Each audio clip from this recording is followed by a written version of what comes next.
Assalamualaikum warahmatullahi wabarakatuh.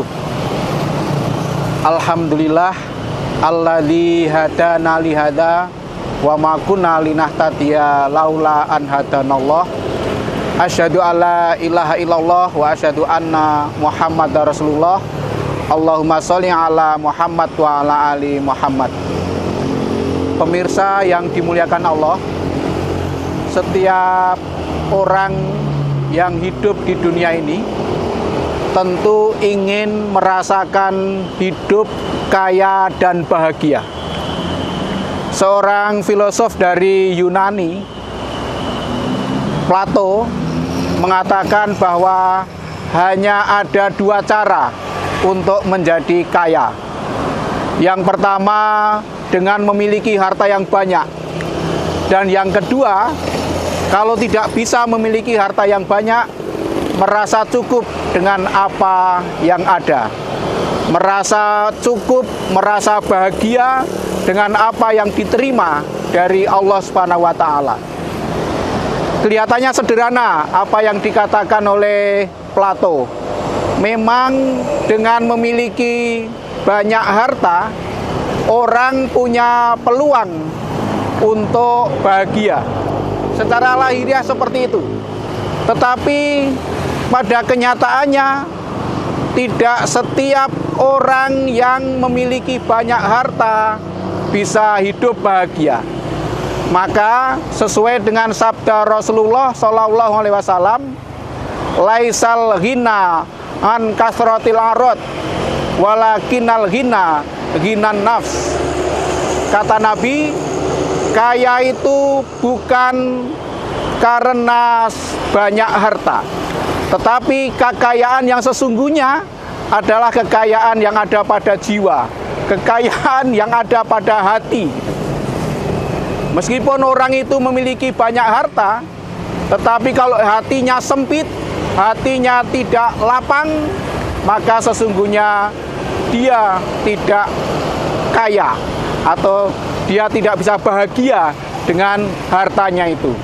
Oleh karena itu, yang sangat menentukan adalah apa yang dikatakan oleh Rasulullah SAW. Orang itu kekayaannya tidak ditentukan oleh seberapa banyak hartanya, tetapi ditentukan oleh seberapa kaya hatinya.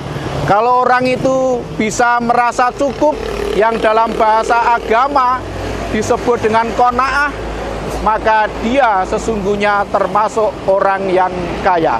Sehingga Allah Subhanahu wa Ta'ala dalam kaitan ini, sesuai tersebut dalam surat Ar-Ra'd ayat 26 berfirman, A'udzubillahi minasyaitonirrajim, Allahu yabsutur rizqa liman yasha'u wa yaqdir. Allah lah yang melapangkan dan menyempitkan rezeki bagi setiap hambanya. Allah menggunakan kata lapang, bukan banyak ya, lapang dan sempit. Sehingga meskipun orang itu tidak diberikan harta yang banyak, bisa jadi karena hatinya sangat luas, maka dia menjadi orang yang kaya. Maka dalam kehidupan sehari-hari terkait dengan kekayaan, itu manusia bisa dikelompokkan menjadi 4 macam. Yang pertama adalah orang yang tidak kaya harta dan tidak kaya hati. Yang kedua, orang yang tidak kaya harta tetapi hatinya kaya. Yang ketiga, orang yang kaya harta tetapi tidak kaya hati. Dan yang keempat adalah orang yang kaya harta dan kaya hati. Nah, oleh karena itu saya mengajak kepada kita sekalian, mari mengukur kekayaan, mengukur rizki, tidak hanya apa yang kita miliki yang sifatnya lahiriah, yang sifatnya materi. Rizki adalah apa-apa yang diberikan oleh Allah kepada kita yang bermanfaat untuk kehidupan dan kebahagiaan kita. Sehingga yang namanya rizki tidak hanya materi. materi memang rizki yang inti, yang utama, yang penting, tetapi bukan segalanya. Punya keluarga yang solih dan solihah itu rizki juga. Punya ilmu dan keterampilan yang mencukupi, yang bermanfaat untuk pengembangan diri, itu juga ilmu, itu juga rizki yang sangat bermanfaat bagi kita. Nah, kalau kita itu memandang rizki dari banyak aspek, tidak hanya materi, maka apapun keadaan kita, seberapapun kondisi yang kita terima secara lahiriah, kita akan bisa menjadi kaya. Nah, mudah-mudahan kita sekalian termasuk orang yang bisa bahagia dengan kekayaan yang ada pada kita. Berapapun materi atau rezeki yang diberikan kepada kita oleh Allah SWT, kita akan bisa kaya. Jadi kaya itu sangat ditentukan oleh seberapa lapang dada kita untuk menerima kenyataan yang ditakdirkan oleh Allah kepada kita sekalian. Meskipun diberi harta yang banyak, tetapi kalau hatinya sempit, dia tidak akan kaya.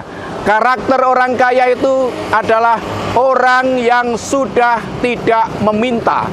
Nah, meskipun banyak harta, tetapi kalau mentalnya masih mental peminta-minta, dia sesungguhnya tidak termasuk orang yang kaya. Nah, mudah-mudahan kita diberikan kelapangan hati, kejembaran dada kita, nah sehingga kita bisa merasakan kekayaan hidup yang sejati, hidup yang bahagia dengan apa yang dianugerahkan oleh Allah kepada kita. Mudah-mudahan yang saya sampaikan bermanfaat untuk kita sekalian. Assalamualaikum warahmatullahi wabarakatuh.